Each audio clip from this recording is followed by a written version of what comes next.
I want you all to think about when you were about 10 years old, you were sitting at the family table. What kinds of instructions did you hear?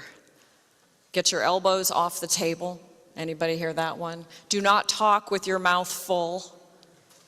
Chew with your mouth closed. It's very confusing, all of those rules. I never got in trouble for anything because my brothers always got in trouble, and I heard all the times they were corrected, and so I did everything perfectly. I was a perfect child. When we sat down at the table, everybody had their own seat as well. My dad had his seat. Nobody ever sat there but my dad. My mom had her seat closest to the kitchen because she was almost never in it, right? She was running back and forth. And all of us kids had our places.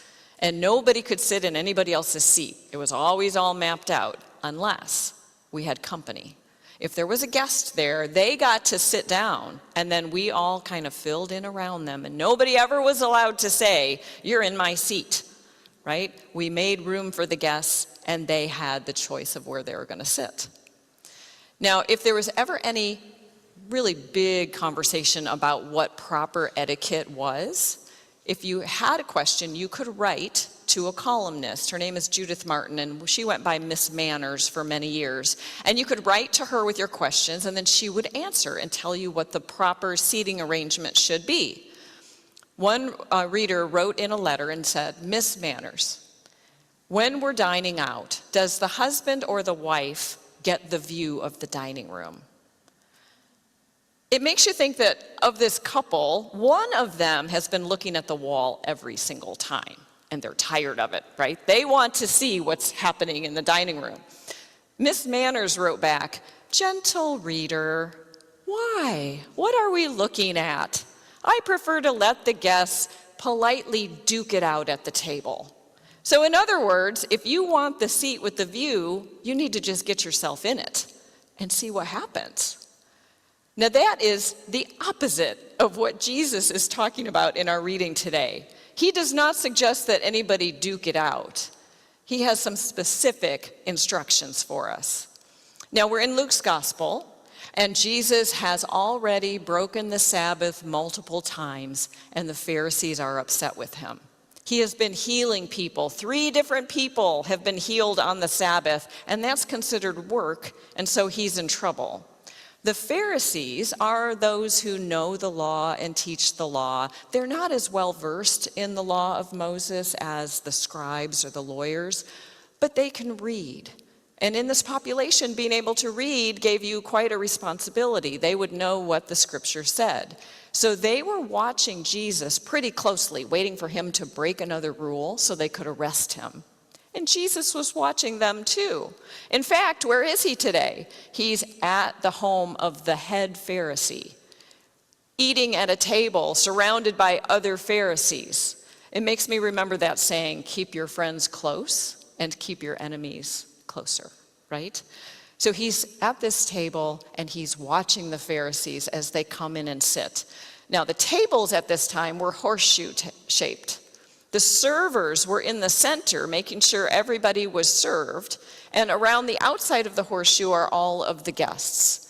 The top of the horseshoe is the most important place, the host and whoever he chooses to sit there with him. So Jesus is watching as the Pharisees file in, and the most important Pharisees walk right to those head spots at the top of the horseshoe, and they seat themselves.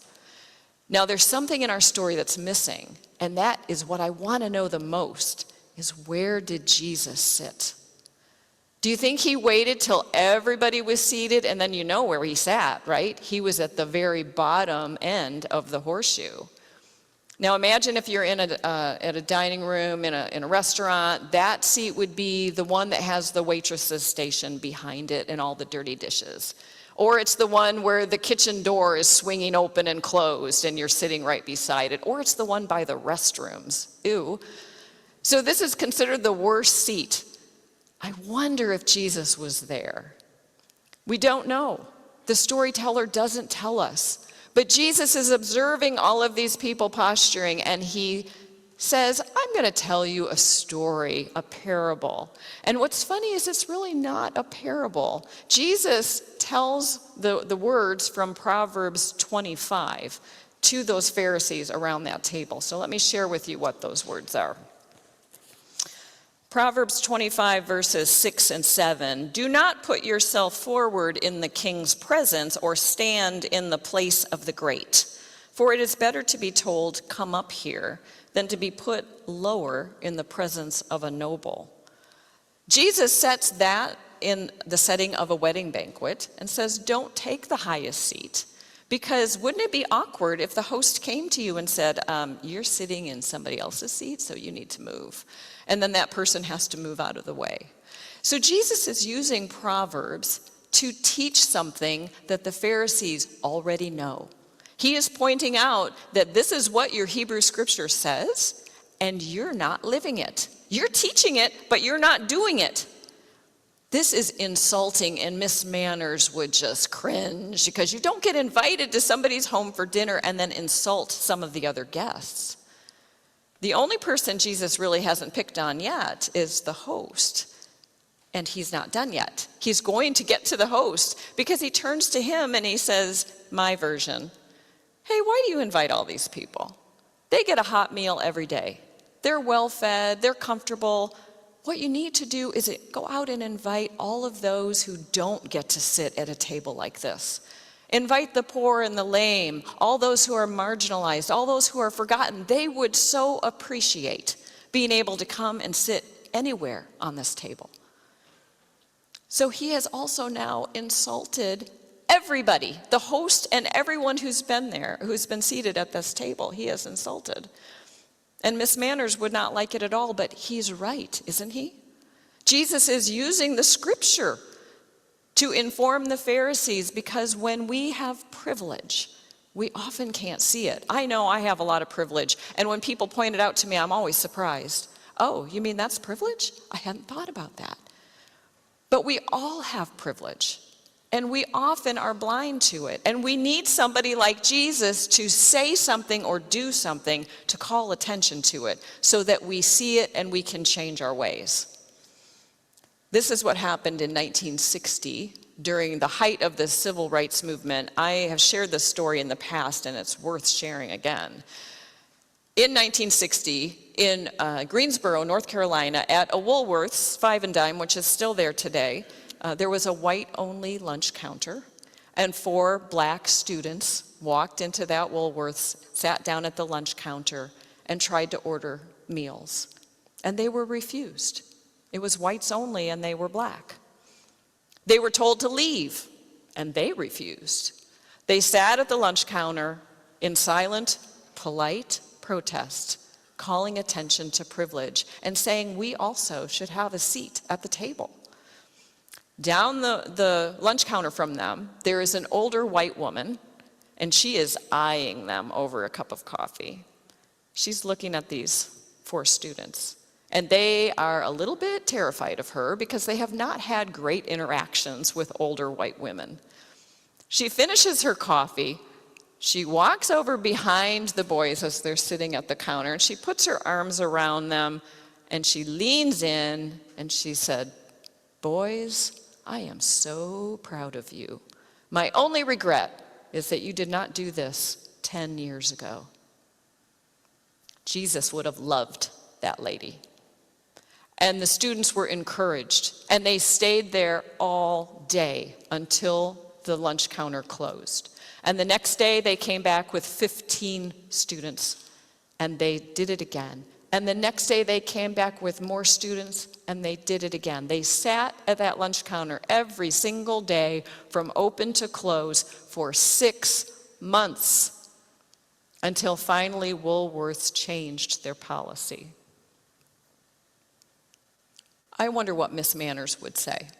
I think she would have liked it. This is politely duking it out at the table, right? Get your seat, the seat that you want, the seat that you should be able to have.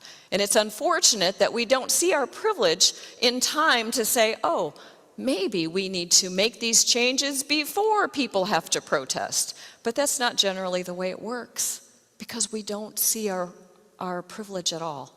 We're blind to it until we have Jesus or 4 students or an older white woman who can see it for us and who can call us to action. So, for our action, what shall we do to open our table to everybody? We already did it with our neighborhood party, which I know was so much work, and I'm so grateful to all of you who participated in that. But coming up in September, we start up the dances again and the community dinners, and those are times when everybody is welcome to come in. And I want to invite all of you to come to one of those events, to meet the neighborhood, to sit down at the tables, to talk to people you have never talked to before, to serve the food, to dance, to wash the dishes. Kat knows how long it takes to wash the dishes. She brings her special gloves, but she could use some help.